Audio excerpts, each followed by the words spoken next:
저희도 그래요. 우리 남동생도 그래요. 우리 집도 그렇습니다. 저도 그랬어요라는 문자가 10명이 지금 요 몇 분 동안 익명으로 아휴 우리 남동생 현재 상황이 나온 것 같네요. 저희 어머니도 충격받으실까 봐 모든 형제들이 지금 입 다물고 있는 상황입니다. 라고 했고 이분도 읽으면 안 되겠구나. 어쨌든 이 익명으로 이분도 저도 지금 친정 부모님께 말씀 못 드리고 있는 가정사가 하나 있어요. 저도 언제 말씀드려야 할지 걱정인데 요 방송 다 듣고 참고해야겠네. 그럼요. 타이밍이죠. 또 다른 분께서 저도 똑같은 이유로 작년 초에 이혼한 남자입니다. 어머님께 불효인 거는 사실 맞습니다. 하지만 이혼했다고 말씀하기 편하게 하는 게 어머님도 그렇고 본인한테 훨씬 좋습니다. 경험자 말씀. 저는 이걸 불효라고 생각하지 않습니다. 그냥 이거 불효라고 생각하면 너무 마음이 무거워지니까. 그럼요. 이제 이게 시사특공대. 프란치스코 교황께서 역대 교황으로 처음으로 이슬람 국가인 이라크를 방문했다는 소식이 있고 거기 다들 잘은 몰라도 이름은 많이 들어봤을 거예요. 시아파, 수니파가 맨날 싸운다. 근데 양쪽 종교 교단의 지도자들을 다 만났다는 얘기가 있습니다. 맞습니까? 그렇죠. 예. 이게 쉽지 않은 일인가 봐요. 교황으로서 최초라고 하는 거 보니까. 최초 정도가 아니라 프란치스코 교황께서는 2013년에 교황직을 맡은 다음부터 계속해서 중동 지역에 방문을 희망했습니다. 뿐만 아니라 그래서 그 다음에 우리는 그렇잖아요. 외교부에서 대사 파견할 때 큰 나라일수록 좀 영향력 있는 분들이 가잖아요. 그런 경우가 있죠. 그리고 조금 우리하고 인구 대비 조금하거나 우리 교포가 조금 살면은 쉽게 얘기하면 한직이라고 얘기하는 이렇게 해서 그렇게 급수를 두는 것 같아요 외교관에. 근데 그렇게 따져도 카톨릭 신자로 보나 뭐로 보나 아주 작은 중동 국가의 모든 교황 대사들이 교황청에서 볼 때는 A급이 가도록 최고로 능력 있고 이런 분들이 갔어요. 그리고 그 중동 경력이 교황청에서는 굉장히 중요한 경력이 될 정도로 신경을 쓰셨어요. 그러니까 2013년부터 추진했던 일이 이제 이루어진 겁니다. 그게 벌써 그러면은 13년이니까 7, 8년 만에. 13년부터니까 7, 8년 동안 쉬운 일이 아니었군요. 정말로. 굉장히 의미 있는. 목사님 또 우리 종교학 박사 목사님한테 여쭤보겠습니다. 시아파, 수니파 제가 한번 공부해 본 적이 있는데 까먹었어요. 뭐가 다릅니까? 그 시아파, 수니파가 이렇게 오랫동안 갈라진 이유는 사실 그 모하메드 후계자 문제 때문에 갈라졌던 거죠. 그래서 이제 모하메드가 632년에 돌아가셨는데 그때 후계자를 정하지 않고 돌아가셨어요. 그러다 보니까 후계자 선정 과정에 있어 여러 논란이 있었고 한쪽에서는 우리 모하메드 집안 사람 후계자가 되는 게 맞다. 아니다. 한쪽에서는 수많은 제자들 중에 투표를 해서 선출을 해야 된다. 그래서 나눠지게 됐고요. 그래서 이제 시아파는 가족 그 후계 혈통이 이어간다는 것이 시아파가 됐고 이제 수니파는 이제 지금 말씀드린 대로 선출을 통해서 이 칼리프라고 하는 이슬람 지도자를 뽑는 것이 옳다. 그래서 갈라지게 된 거죠. 근데 사실 이 1대, 2대, 3대까지는 수니파가 됐어요. 그러다가 이제 계속 선출을 했기 때문에. 선출했죠. 그런데 시아파 4대째 시아파가 이제 사촌이면서 사위가 이제 알리라는 칼리프가 됐는데 이 사람이 암살당하죠. 이제 이러면서 이제 수니파 시아파가 이제 갈등이 이제 폭발하기 시작하고 쭉 계속 이제 선사병을 내려오는데 가장 이제 20세기 들어와서 이게 이제 정치, 경제, 이제 오일 문제 겹치면서 이제 아주 폭발적으로 갈등이 이제 폭발하게 되고 전쟁까지 이제 이르게 된 거죠. 정말 뿌리 깊은 갈등이네요. 그럼요. 그래서 수니파가 어떻게 보면 이제 대중적으로 또 지지를 받고 하기 때문에 특히 수니파의 지도자를 교황님이 이번에 만나러 가실 때 댁에 직접 찾아갔잖아요. 그러니까 저 골목에서 쭉 걸어서 그 집에 찾아갔잖아요. 근데 이 역사는 어마무지한 역사인데 왜냐하면 교황님은 종교인으로서 수니파의 지도자의 마음을 알아요. 종교 지도자들은 평화예요. 그리고 사랑이에요. 그거는 변동이 없다고 확신을 가졌고 그런데 아까 목사님 말씀하신 대로 정치적으로 경제적으로 편갈리기가 시작하게 돼서 종교가 이용당하고 있는 거거든요. 그래서 사실은 거기 30만밖에 안 되거든요. 카톨릭 신자들이 4천만이 넘는 나라에서 1%도 안 되는 그런 그 사람들이 그냥 어느 그게 말하자면 어떤 파에 그냥 치우쳐 바에 치우쳐가지고 그것이 정신이 되고 그러니까 테러를 일으키고 또 기독교인 이런 또 테러가 일어나잖아요. 그러니까 종교의 지도자들은 전혀 우리 종교는 그런 종교가 아닌데 왜 이렇게 이용당하고 또 찢어지게 만들고 그런 그 세속적인 가치에서 우리가 흔들릴 수 없다는 그 메시지를 지도자한테 전하고 그 지도자는 바로 그걸 발표했잖아요. 평화다. 그러니까 평화의 사도로서 평화의 상징으로서 이번에 그 이라크 교황 방문은 정말 그 종교사 안에서도 어마무지한 역사를 엄청난 그 이벤트다. 이번 교황 그 이라크가 사실은 그 시아파가 대다수거든요. 네. 근데 수니파가 잡고 있어요. 이제 그러다 보니까 시아파 사람들이 굉장히 그 제2 국민으로 아주 열악해지고 있거든요. 원래 그게 이제 후세인부터 시작된 일인데 이번에 공적으로 교황님은 사실은 그 수니파 정부 총리 대통령을 만났잖아요. 근데 네.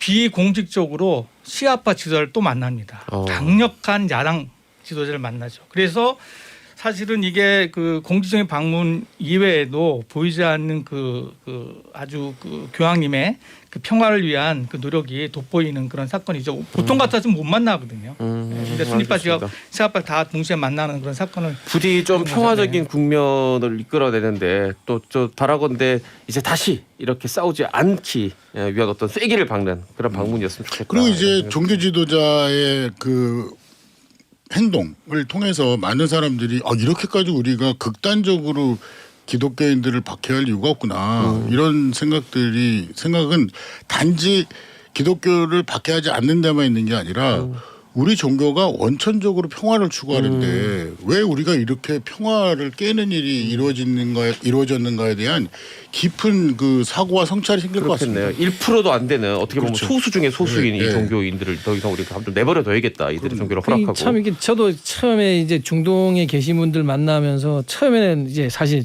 이게 알라라는 표현이나 뭐 하나님이라는 표현이나 사실 같은 뿌리를 이렇게 거기서 가지고 올라가면 있잖아요. 네. 그래서 한번 이제 질문을 이란의 그 종교 지도자분한테 제가 한번 만났을 때 내가 볼 때는 이게 사실 같은 분의 믿음으로 시작되는 거 아니냐라고 했을 때 그걸 부인하진 않더라고요.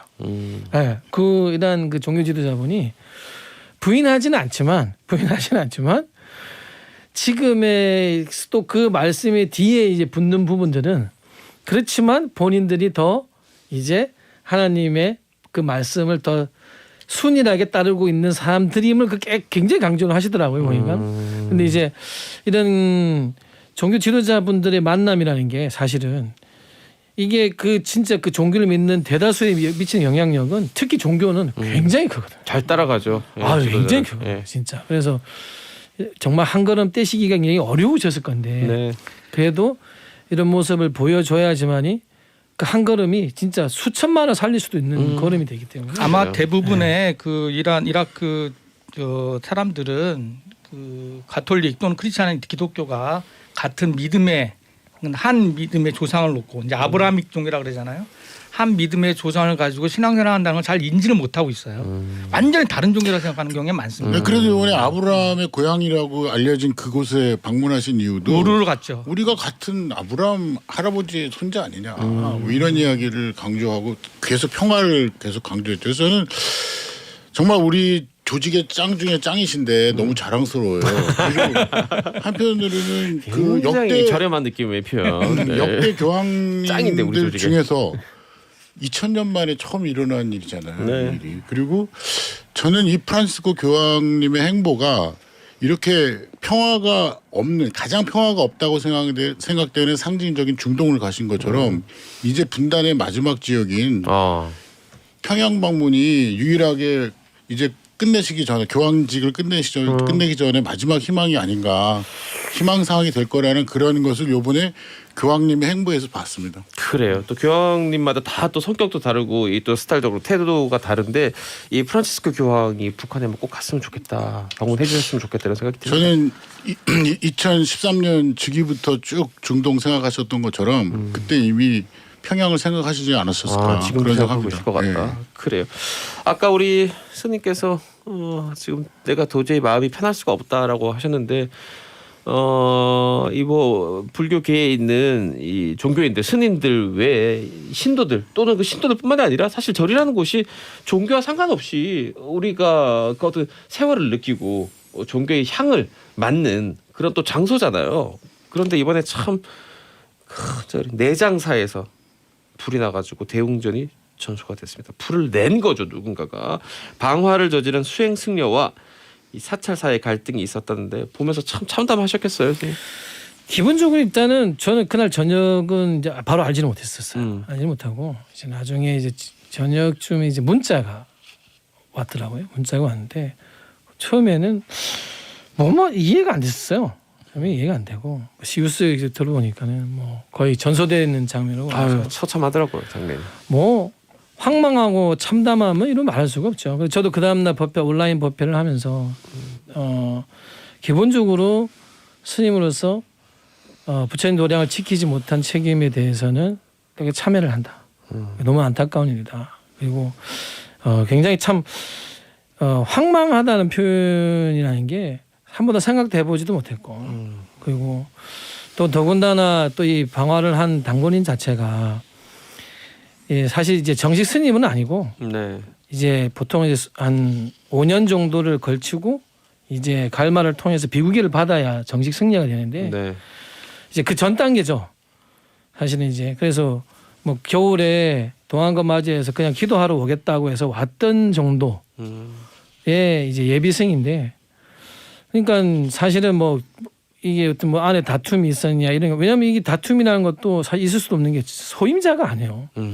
절지만은 이렇게 기도하러 오겠다 그러면 그냥 하거든요. 네. 근데 더군다나 뭐 동안거 동안 방학 동안에 와서 기도를 하겠다니까 하게 했다가 저녁 같이 먹고 그 이후에 벌어진 일이다 보니까 거기에 계신 노스님들은 뭐 거의 진짜 곡기도 아이고. 제대로 이제 왜냐하면 이게 그분들 삶 속에서는 한 번도 상상해 보지 못한 일이고 비록 뭐 아직 정식 승려가 아니더라도 그래도 이 부처님 절 집안에서 1, 2년 정도 최소한 생활을 했는데 그러한 부분들을 노스님들은 아 우리가 얼마나 잘못 모셨나라는 생각들 때문에 굉장히 충격이 크신다고 그래서 저희 스스로도 이러한 문제에 대해서 뭐 진짜 뭐 발이 땅에 닳도록 누구의 책임의 문제를 다 떠나서 모든 스님들은 이 문제에 대한 참회의 마음과 그다음에 황당하고 이러한 문제들이 도대체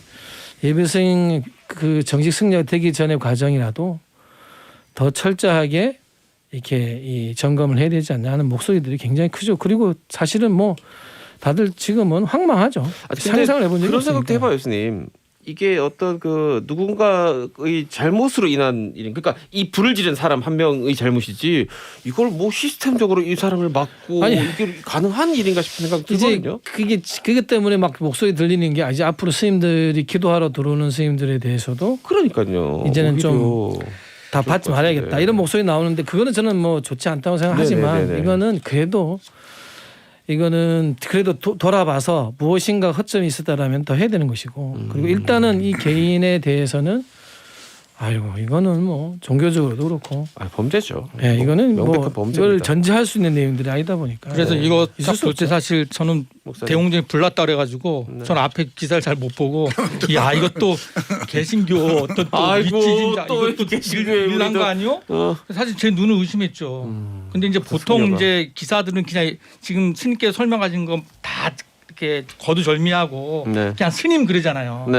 그냥 그러니까 스님 그러면은 일반적으로 다 이렇게 다 과정을 거쳐서 그렇죠. 정상적으로 정식으로 보기 승려 때문에 인정을 받은 사람인 줄 알죠. 모르는 다른 종교인들은 또 보면 이게 야 이거 불교가 이거 정말 이거 갈 때까지 갔구나 또 이렇게 생각하는 사람도 있을 거예요. 네. 그래서 저는 사실 오늘 이 방송 통해서 좀 그런 것들을 봐서 좀 오해를. 구별을 해서 좀 분별하고 봤으면 좋겠다. 사건은 사건대로 좀 그런 얘기를 좀 드리고 싶네요. 네. 그래요. 신부님, 우리 같이 넷이 같이 이렇게 방송한 초반에 네. 그러니까 작년 여름쯤 되겠네요. 나율이라는 어린아이 기억나세요? 네, 네. 나율. 지금 문자가 다시 왔습니다. 0201 대원. 나율이 삼촌이죠. 가남에서 폐로 이 암이 전이되었던 그 어린 나율이 기억하시나요? 나율이가 1년 동안 수술과 치료를 반복한 끝에 치료 종결되었습니다. 지금 현재 우리 나율이 잘 걷고 살도 점점 오르고 있어요. 종교인 분들과 잭디 그리고 청취자분들의 기도 덕분입니다. 정말 감사합니다. 계속 기도해 드리겠습니다. 아유, 저희가 감사하네요. 오히려 너무 저희가 좋네요. 감사하고요.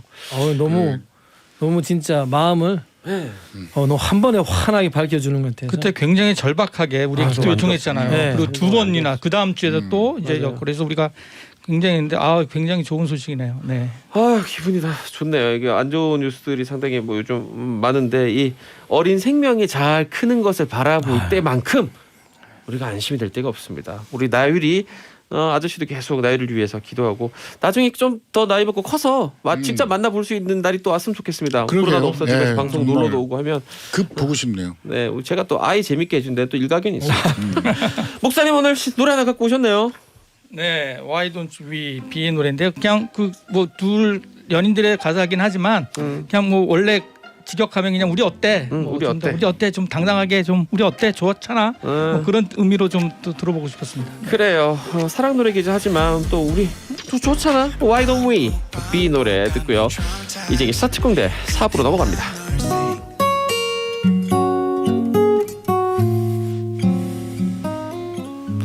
강릉 카페 거리에서 6258님 아직도 형님 커피 먹으려고 아직도 커피 주문 안 하고 기다리고 있습니다. 빨리 주문하라고 제가 몇 번 얘기합니까? 안 준다니까요. 샘나서.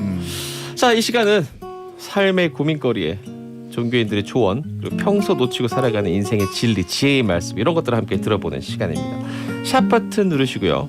1035번 50원 100원 또 고릴라 유튜브 메시지로도 답답한 이야기, 궁금한 이야기, 신세 한탄, 연애 상담 다 좋습니다. 보내주십시오.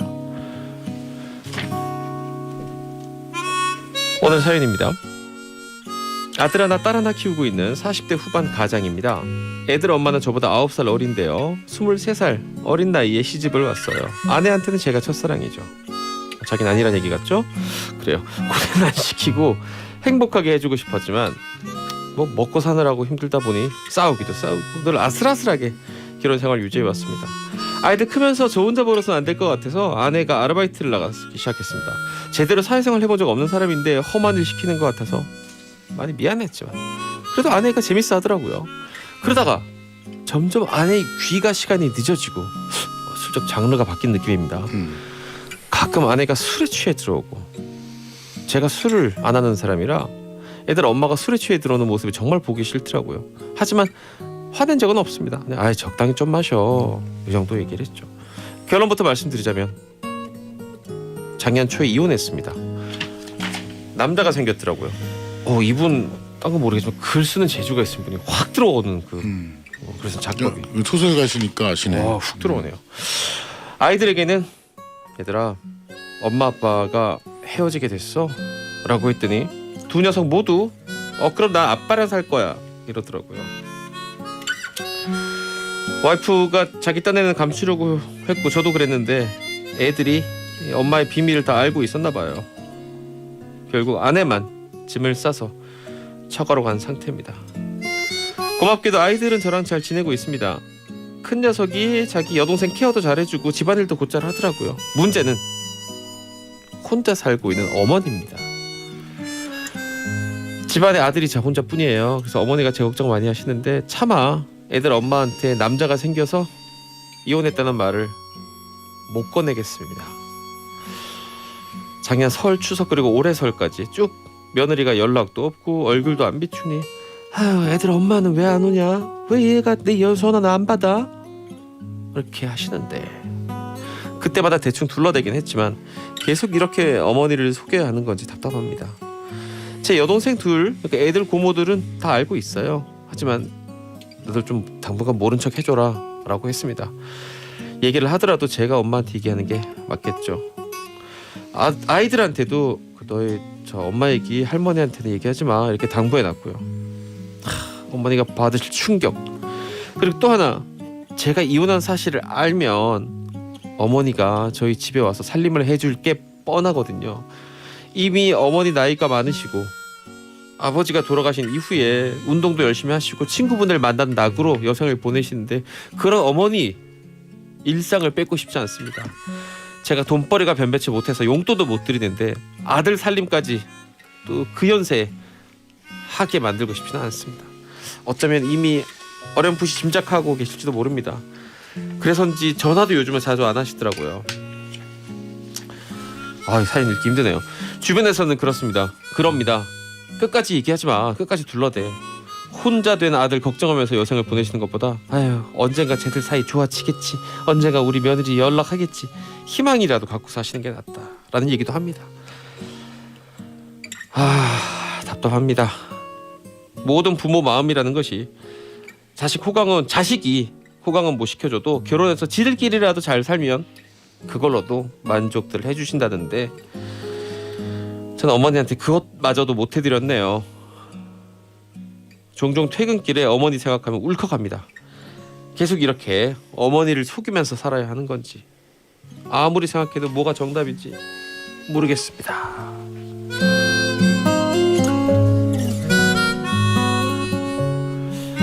이 앞에 고해성사 사연도 그렇지만 예. 참 우리 이 특공대원들 염치 있는 분들이 많아요. 이분들 보면 자기 잘못이 아닌 걸로 이혼을 했는데 애 둘 지금 아빠 혼자 키우면서 그렇게 열심히 일하면서 돈을 벌면서 그것조차도 돈 많이 못 벌어서 아이들에게 또 노모에게 나이 많으신 어머니께 또 죄송함을 또 갖고 이런 게 다 사실 염치 아닙니까? 그렇죠. 우리 시사특공대는 좀 잭디만 염치가 없지. 그러니까 이 진행자만 잘하면 청취자들은 엄청 염치가 좋은 것 같다는 그런 느낌이 드는데요. 민망합니다. 네, 진짜로. 그렇지만 그럼에도 불구하고 제가 말씀드리고 싶은 거는 왜 어머니를 위해서 이렇게 울었나 그런 생각해 보면 사실은 너무 효자일 필요 없는데 네. 본인 자신을 위해서 더 울었으면 좋겠다. 너무 어머니가 생각나서 울었다는 건 물론 본인 자신도 같이 섞여서 울었겠지만 너무 슈퍼맨이세요. 그러니까 사실은 가장 충격적인 거는 아내와의 이혼이 엄청 충격적인데도 불구하고 그렇죠.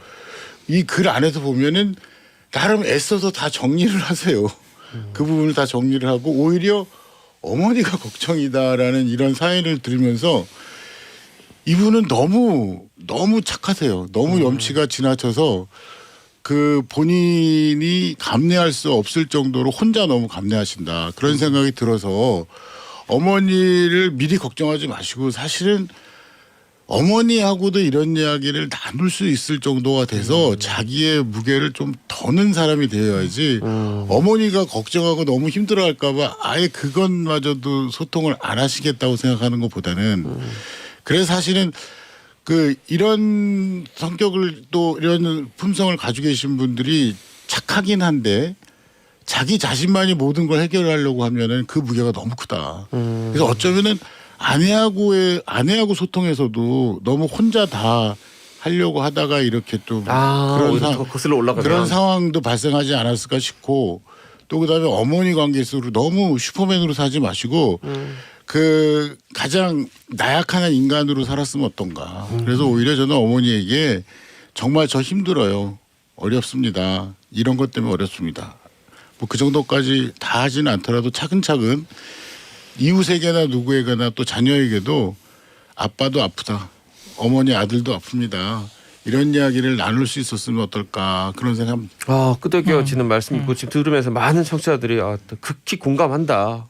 좀 내려놓고 드러내라라는 얘기 많이 공감하고 계십니다. 네, 저도 뭐 이분이 사연에 쓴 기본적인 어머니에 대한 배려하는 마음은 뭐 깊이 공감을 합니다만 사실 어머니가 이 소식을 들었을 때 물론 처음에 이 사연자분처럼 굉장히 힘드시겠죠. 물론 그런 힘듦을 충분히 이해하는데 어차피 시간이 지나면 사실은 알게 될 사실이고 그리고 오히려 지금 어머니가 모름으로 말미암아서 또 불필요한 오해도 많이 생길 수도 있잖아요. 네. 며느리에 대한 분노도 생길 수도 있고 왜 날 잔소리 섭섭한 생길 수도 있고 오히려 불필요한 나쁜 감정을 또 생기할 수도 있고 그래서 저는 이제 좀 적당한 시기에 자기의 이런 상황을 얘기하고 또 그러면서 또 어머니의 어떤 염려나 걱정을 좀 덜어주는 그런 이야기를 통해서 새로운 어떤 삶을 시작하는 것이 좋겠다라는 생각이 듭니다. 예. 선생님도 들으면서 어떤 생각? 저는 굉장히 이분이 굉장히 성숙한 분이구나. 성숙하다. 예, 왜냐하면 왜냐하면 이게 자신의 아픔을 가장 크게 생각하는 사람이 있고 네. 나로 인해서 또 나의 아픔을 보고 또 아파하는 사람을 또 마음적으로 더 생각하는 끝까지 이제 나가 있는 분들도 있거든요. 근데 저희는 저는 그거를 성숙하다고 보는데 한 가지 다행스러운 거 이분은 이제 어머니께는 말씀 안 했는데 형제라든지 나머지 분들하고는 이제 이런 그 공유 아픔을 이제 공유를 하셨어요. 특히 다행히. 아이들이 알고 있다니까 예, 그나마 굉장히 다행이네요. 그 부분만큼은 다른 그냥 아예 그냥 숨기는 상황보다는 굉장히 그래도 이분이 나름대로 이 정도 마음을 성숙하는 데 있어서는 이런 쪽에 이런 부분을 또 나름대로 해결할 수 있는 부분들은 있구나. 단 한 가지 이제 어머님들은 부모님들은 사실 어떤 사실로 걱정하는 게 아니라 그러니까 보여진 아들의 모습을 보고 더 걱정을 많이 하거든요. 네. 이제 언젠가 이게 뭐 부모님 알 수도 있고 하겠지만은 언젠가는 말씀을 어차피 자연스럽게 나올 거예요. 이게 왜 그러냐면 한 2, 3년 정도 버티다가 보면 최고 제가 어떤 분은 뭐 4년, 5년까지 버티는 분도 봤는데 네. 어머님이 눈치를 채시더라고요. 사실 이거 보니까 이게. 네, 그럴 단지 줄 알았다. 이제 이게 뭐 이렇게. 어머니는 아들한테 듣고 싶고 아들이 말을 안 하는 거는 또 그 이유가 있지. 또 챙겨 아들의 마음을 이해해서 기다려주고 아들은 어머니에게 그런 생각 기다려주고는 있는데 그래서 그게 저는 다 나쁘다고 보지는 않습니다. 단지 그러나 어차피 사실은 다 알게 될 거니까 이 사연을 보내주신 분이 얼마만큼 잘 극복하고 나가고 있는지 스스로가 이 나머지 삶에 대해서 새로운 사람 인연을 만나든 내가 우리 자식들하고 잘 사는 게 만들든 이 건강한 모습을 가지고 만드는 것이 좋을 1번. 네. 그게 가장 잘 돼 있으면 사실은 어머니 나중에 아시든 안 아시든 어쩌면은 그래도 훨씬 더 안심시키는 모습이니까 그래도 이제 1번은 이 가정을 먼저 철저히 잘 건강하게 꾸리시는 게 좋고 두 번째로는 그래도 어차피 이게 시간이 지나면 알게 되는 거니까 당신께서 직접 이렇게 꼭 잘 드리는 게 제일 좋을 것 같아요. 분명한 거는 절대 효심이 부모님 사랑을 이길 수가 없어요. 부모님 자식 사랑을 이길 수가 없어요. 그렇기 때문에 아무리 효심이 있다 하더라도 부모가 자식 사랑하는 걸 동의합니다. 어떻게 이겨요? 진짜 그런 것 같아요. 내리사랑이라고. 그건 절대 이길 수가 없어요. 또 살짝 드는 생각은 네, 그 이제 이 상황 계속 지속되면 할머니가 전화할 거 아니에요.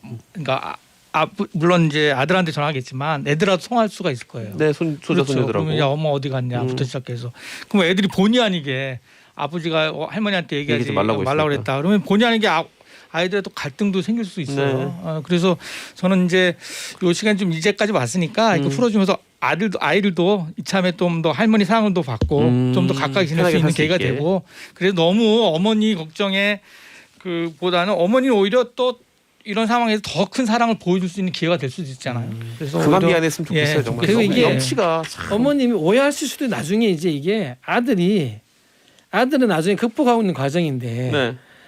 아들의 사실을 아시면서도 계속 서로가 말을 못하고 있을 때가 되면은 아들이 병이 더 깊다라고 자꾸 생각하시 더 근심 커질 수 있어요. 또 그럴 수도 있겠네요. 어차피 이거는 그래도 가장 좋은 당사자는 아들이 전후좌우를 잘 설명해 주는 게 처음엔 누군지 힘들죠. 그러나 어머니도 이 사실을 받아들이는 시간이 걸릴 필요가 있으니까 다 신부님 말씀 어머니들은 결국은 그래도 아들을 사랑할 수밖에 없는 거니까 그 역할은 또 조금은 아들도 감내를 해야 되지 않는가 생각해요. 사연 잘 보내셨어요. 저희들 이야기 듣고 딱 타이밍이 요 타이밍. 그래요. 지금 딱 얘기하시면 될 것 같고 전미화 대원도 지금 들으면서 말 안 해도 엄마는 다 알고 있어요. 다만 얘기 안 할 뿐이지.